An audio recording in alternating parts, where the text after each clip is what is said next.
Banyak rumah tangga yang hancur bukan karena kemiskinan, tapi karena cinta hilang, kasih sayang terkubur, digantikan ego dan nafsu belaka. Laki-laki menzolimi perempuan bahkan meminta kembali mahar yang pernah ia beri, padahal Allah sudah melarang hal itu. Zina kini tak selalu di jalan yang gelap, tetapi ia masuk lewat layar HP kita, lewat gaya hidup, lewat cinta yang salah dan tak terarah. Dari incest yang dibungkus fantasi gelap belaka, bahkan ada yang hingga polyandry dan swingers. Mereka sebut kebebasan, tetapi menjadi kebablasan. Tapi Allah Maha Penyayang. Allah menjelaskan semuanya di surat Quran An-Nisa ayat 19-26, bahwa sesungguhnya ada pagar agar kita tak jatuh. Jangan menzolimi perempuan, jadi jangan dekati zina, jagalah kehormatan rumah tangga, dan kembalilah kepadanya. Karena rumah tangga yang suci tanpa zina adalah benteng terakhir peradaban. Hal inilah yang akan menjadi pembahasan kita untuk jauh dari zina. Allah sudah kasih semua jawabannya di Al-Quran. Yuk kita sama-sama belajar dari ayat ini. Astaghfirullah Rabbal baraya. Astaghfirullah minal khataya. Astaghfirullah Rabbal baraya. Astaghfirullah minal khataya. A'udzubillahi minasyaitonirrajim. Bismillahirrahmanirrahim. Assalamualaikum warahmatullahi wabarakatuh.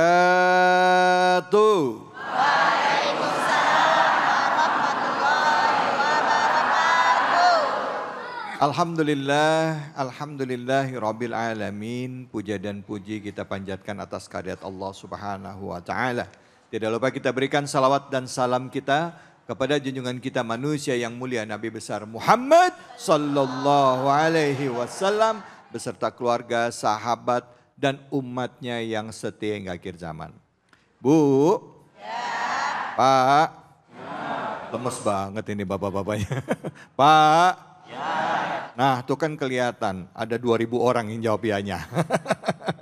Bapak-bapak, ibu-ibu sekalian dan juga pemirsa iNews dimanapun saja Anda berada. Seperti biasa kami hadir ya setiap akhir pekan ya menghadirkan tema-tema yang dekat dengan keseharian kita. Dalam program kesayangan kita yaitu Cahaya Hati Indonesia. Yang kami bahas adalah tentang pernikahan. Berapa banyak di antara kita yang hadir dan juga mungkin Anda di rumah yang mengalami atau pernah melihat rumah tangganya sepertinya bukan rumah tangga yang membawa kedamaian. Ada? Ada? Pernah lihat? Mana orangnya? Enggak di sini. Tapi ada.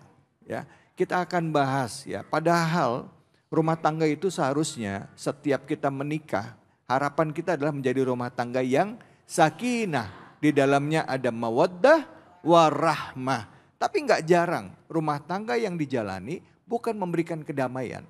Tapi seperti neraka. Dan juga ini semua disebabkan oleh perbuatan dan sikap dari masing-masing suami atau istri. Ada suami yang kerjaannya selingkuh, ada. Bahkan sekarang trennya enggak cuma suami, istri juga ada yang ikut-ikutan. Nah, selingkuh kenceng aja, nggak mau kalah sama suaminya, ya ada. Ini jadi tren gaya hidup. Bahkan zaman sekarang nggak cuman itu, perilaku seksual menyimpang pun itu dilakukan bagi orang yang sudah melakukan pernikahan. Laki-laki sudah punya istri, tapi dia masih punya juga pacarnya laki-laki. Perempuan sudah menikah, tapi punya pacar juga perempuan. Ini yang membuat kita harus membahas tema ini hari ini. Bagaimana Islam menyikapinya sesuai dengan tuntunan Al-Quran. Dan kalaupun itu sudah terjadi, bagaimana caranya kita memantapkan diri kita agar kita dekat dengan Allah Subhanahu wa Ta'ala. Dan sudah hadir guru kita pada kesempatan kali ini, yaitu Al-Mukarram Al-Ustadz Kiai Haji Jumharudin yang insya Allah akan membahas tema kita yaitu membangun rumah tangga yang sakinah mawaddah warahmah tanpa zina. Yang tentu akan menafsirkan surah An-Nisa dari mulai ayat 19 hingga 21. Untuk itu pada Kiai kami persilakan, fadhol Kiai. Assalamualaikum warahmatullahi wabarakatuh.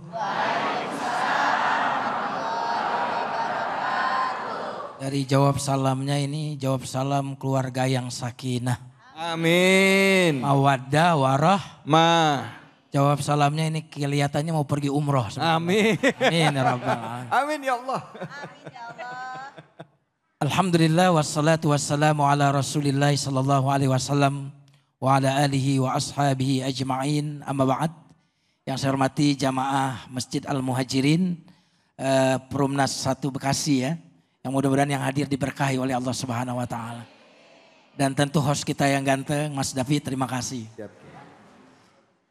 Dulu di zaman jahiliyah, karena kita bahas surat An-Nisa ayat 19, 20 dan 21. Apabila ada seorang suami istri, suaminya meninggal, berarti meninggalkan istri. Ternyata tradisi Arab jahiliyah dulu, istri yang meninggal ini tradisinya diwarisi oleh keluarga almarhum suaminya tadi. Diapain? Diwarisi. Jadi kalau harta diwarisi masih wajar. Tapi saking zalimnya pada masa itu sampai istri anak ketika anak itu meninggal diwarisi oleh keluarganya, diwarisi oleh ayahnya, mungkin diwarisi oleh adiknya. Maka surat An-Nisa ayat 19 Allah Subhanahu wa taala berfirman, "Ya ayyuhalladzina amanu la yahillu lakum an tarisun nisaa karha." Wahai orang yang beriman, haram hukumnya kalian mewarisi, mempusakai seorang wanita. Ini luar biasa, Islam datang untuk kemudian mengangkat harkat dan martabat wanita. Subhanallah. Berarti ibu untung udah Islam. Kalau enggak bu, ibu jadi warisin. Kemudian jamaah sekalian yang dimuliakan Allah. Ada juga pada masa itu suami yang sudah tidak lagi cinta kepada istrinya. Boleh jadi karena sudah jelek. Halo bu, sudah jelek berarti sudah tua. Seringkali tantangan kita dalam berkeluarga itu sebelum dapat cantiknya luar biasa istri, betul? Sebelum suami jadi suami, gantengnya luar biasa. Tapi kadang-kadang ketika sudah dapat istri orang yang cakep. Hati-hati, setan senantiasa membuat kita melihat rumput tetangga Hijau. Padahal rumput tetangga hijau karena disiram. Oh iya. Istri tetangga cantik dimasukin salon. Lah bini sendiri kagak disalonin acan, bagaimana mau cantik? Nah karena dia sudah tidak suka lagi sama istrinya, dia tidak ingin dia yang menceraikannya, tapi dia ingin supaya istrinya menuntut cerai. Karena kalau suami yang menceraikan bu, dia nggak bisa minta mahar kembali. Itu ya bu. Jadi kalau suami sudah menikah, lalu suami menceraikan istri, mahar tidak bisa diminta lagi oleh istri. Oleh suami maksudnya. Tapi apabila yang menuntut cerai khulu namanya, istri yang menuntut cerai, maka suami bisa menuntut mahar kembali. Suami bisa menuntut sejumlah uang.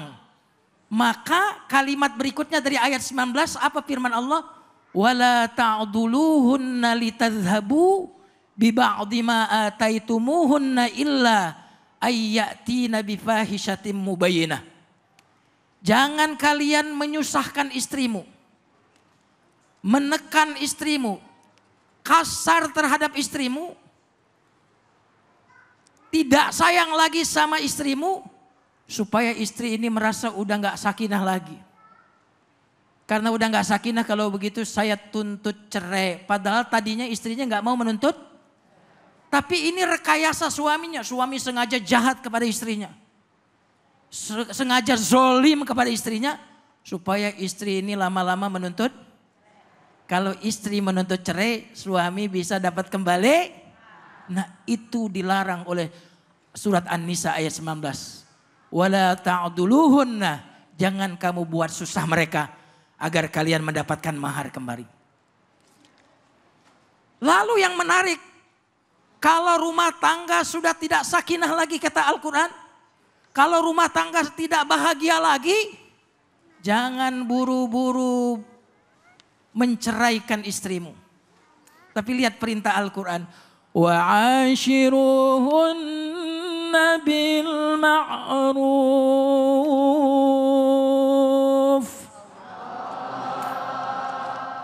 Lemas. Wa'ashiruhunna bil ma'ruf. Allah. Kata Al-Quran, meskipun sudah tidak cinta lagi kepada istrimu. Meskipun istri tidak lagi cinta kepada suami, jangan langsung buru-buru cerai.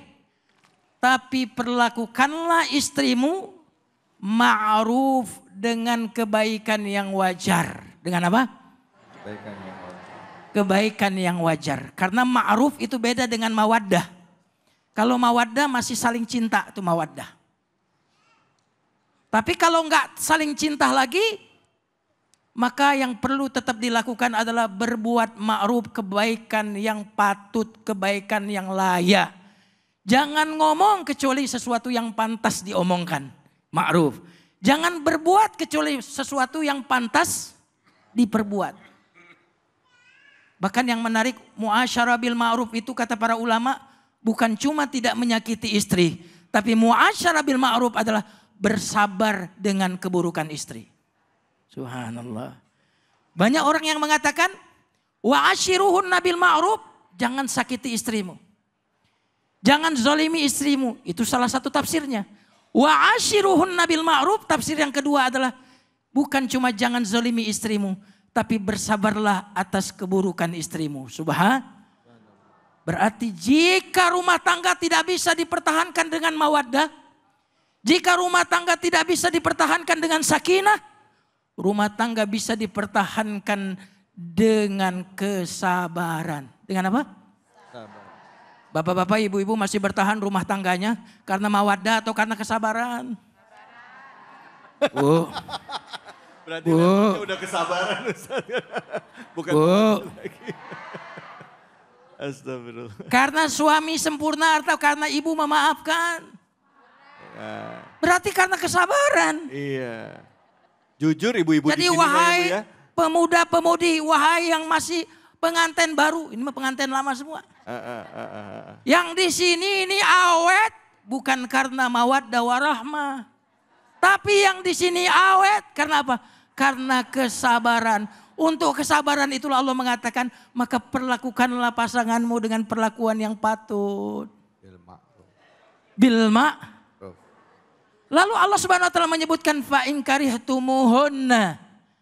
Jika kamu ada sesuatu yang tidak kamu suka pada pasanganmu, dan itu pasti. Pasti enggak? Pasti. Karena suami ibu bukan malaikat yang tanpa cacat. Karena istri bapak ini bukan bidadari yang tanpa kekurangan. Kita adalah manusia yang membawa kekurangan dan kelebihan. Gampang untuk menerima kelebihan, betul enggak? Apalagi kelebihan berat badan. Tapi yang susah menerima kekurangan pasangan itu tidak akan menjadi bom waktu yang akan meledak jika kita punya penjinak bom itu. Mau tahu penjinak bom? Apa itu Ustaz? Sabar dan maaf. Betul nggak? Berapa lama usia rumah tangga? Rumah tangga usianya bukan 10 tahun, bukan 15 tahun. Rumah tangga itu sepanjang usia sabar dan usia maaf kita. Kelihatan nih wajah-wajah sabar semua nih kelihatan. Jamaah sekalian yang dimuliakan Allah Subhanahu wa taala. Lalu Allah Subhanahu wa taala menyuruh kita bagaimana caranya agar sakinah. Jangan cuma lihat sisi buruknya istrimu, tapi lihat juga sisi baiknya. Karena kadang-kadang kekurangan itulah yang membuat pasangan kita ingin menutupi kekurangannya tadi. Kalau dia kurang cantik, biasanya dia pintar masak, betul nggak? Bukan berarti yang pintar masak jelek. Jadi kekurangan, kalau istri ada tahu dia satu kekurangannya, maka dia biasanya akan menutupinya dengan kebaikan-kebaikan itu. Maka siapa tahu kamu membenci sesuatu, padahal dalam kebencian itu lahirlah kebaikan-kebaikan yang lain. Sabarlah dan maafkanlah. Allah, Masya Allah. Terima kasih banyak Kiai Jamarudin, Bu. Jadi rumah tangganya levelnya mana ini? Sakinah, mawaddah, warahmah. Udah sampai di sana atau udah sampai titik akhir tadi? Yang menerima dengan segala kekurangannya dengan sabar. Titik akhir. Pada sabar. Ibu-ibu, Pak. Bapak nerima ibu di level yang mana? Sabar juga. Oke, silakan yang mau nanya siapa? Angkat tangannya. Oke Bapak silakan. Kita kasih Bapak dulu Bu ya. Kali-kali mau curhat. Silakan Bapak, nama dan pertanyaannya. Terima kasih Ustadz. Assalamualaikum warahmatullahi wabarakatuh. Nama saya Edi Suprayetno dari Muhajirin. Sebelum nanya boleh pantun Ustadz? Ya. Dari rumah pengen ngaji. Datang ke Muhajirin dengan Inyus TV. Cakep. Kalau mau materi hari ini simpan di hati. Jangan lupa minum luwak white coffee dan pakai kispray. Ya Ustadz. Terima kasih materinya hari ini bagus sekali. Di mana kondisi yang kita lihat kadang di luaran sana. Karena perbedaan misi dan visi suami istri bahkan profesi berakhir dengan cerai Ustadz. Iya. Pertanyaan saya Ustadz. Bagaimana kalau seorang suami yang sudah menyerahkan hartanya, maharnya ketika bercerai dituntut lagi dengan harta gonogini. Demikian Ustadz. Assalamualaikum warahmatullahi wabarakatuh. Waalaikumsalam warahmatullahi wabarakatuh. Makasih banyak Pak. Silakan Yai. Subhanallah. Ini pertanyaan yang sangat bagus. Ini ayat ada di ayat 20 surat An-Nisa. Kalau 19 tadi ajarannya sabar jangan cerai. Lihat kebaikan-kebaikannya. Karena waktu menikah, kok mau menikah gara-gara ingat lihat apanya? Keburukannya atau kebaikannya? Kebaikannya. Waktu mau cerai gara-gara ingat apanya? Keburukan. Karena otak kita tidak bisa diisi dengan dua hal yang bertolak belakang dalam satu waktu. Kalau diisi kebaikan maka yang lahir cinta. Dan mata yang mencintai tak melihat aib sang kekasih. Betul. Mata pembenci tak melihat kebaikan kekasih. Iya. Nah di ayat 20 Pak, itu ayat yang mengatakan wa in aradtumus dibdala zaujim makana zaujin wa ataitum ihdahunna qintara fala ta'khudhu minhu syai'a. Dan apabila dirasa memang udah gak bisa dipertahanin lagi. Kalau dipertahanin malah banyak dosa. Maka kalau kamu mau ganti pasangan. Yang lama diceraikan, ganti pasangan. Dan dulu kamu telah memberikan kepada istrimu kintaran. Kintaran itu uang yang sangat banyak. Dulu Umar Ibn Khattab mau bikin peraturan perempuan gak boleh minta mahar mahal. Khutbah di mimbar. Tidak boleh mahar lebih dari sekian. Kelebihannya kalau ada lebih masuk ke Baitul Mal. Tiba-tiba setelah turun dari khutbah, ibu-ibu protes. Wahai Umar, bagaimana kamu melarang wanita untuk mensyaratkan mahar yang besar? Padahal di surat An-Nisa ayat 20 Allah telah berfirman. Wa ataitum ihdahunna qintarah. Kalian telah memberikan kepada wanita itu qintarah, harta yang banyak. Wa ataitumuhunna qintarah fala ta'khudhu minhu syai'a. Jangan diambil lagi sedikit pun. Wa kaifa ta'khudhuna? Bagaimana kalian bisa meminta kembali padahal kalian sudah bercampur dengan percampuran yang tidak ada batasnya lagi. Itu larangannya sampai menggunakan kata keheranan. Tentu nggak bisa kita bahas lebih detail waktu kita. Ya, baik Kiai. Ya artinya kalau mahar itu nggak boleh diambil lagi walaupun cerai. Nggak boleh diambil lagi. Nggak boleh diambil lagi kalau udah cerai. Ya, apalagi mereka udah berhubungan ya. Kecuali misalnya baru akad nikah, misalnya selesai qabil tuh tajwidul habil malhir maskur, habis itu belum sempat berhubungan, ternyata si pihak suami membatalkan, boleh nggak diambil mahar? Ya, kalau seandainya pernikahan telah terjadi, kemudian belum berhubungan suami istri lalu cerai, maka suami boleh mengambil maharnya kembali. Kalau sudah bercampur, tidak boleh? Kalau sudah bercampur, selama-lamanya itu menjadi haknya istri. Berarti suami yang mengambil mahar adalah suami pencuri. Suami pencuri, baik. Mencuri. Baik. Terima kasih banyak Kiai. Ibu-ibu langsung, oh. Nah, tapi masalahnya di Indonesia ini maharnya bukan kintoron tadi Kiai, bukan dengan harta yang banyak, dengan seperangkat alat sholat biasanya ya. Tapi nggak apa-apa, nanti kita bahas lagi. Ini mau ngomongin mahar panjang ceritanya, tapi kita tidak akan berhenti di situ. Kita akan bicara lagi mengenai hal-hal lain yang harus diperhatikan di dalam membina rumah tangga. Dari surah An-Nisa kita belajar banyak. Jangan kemana-mana, tetap di sini. Di Cahaya Hati Indonesia.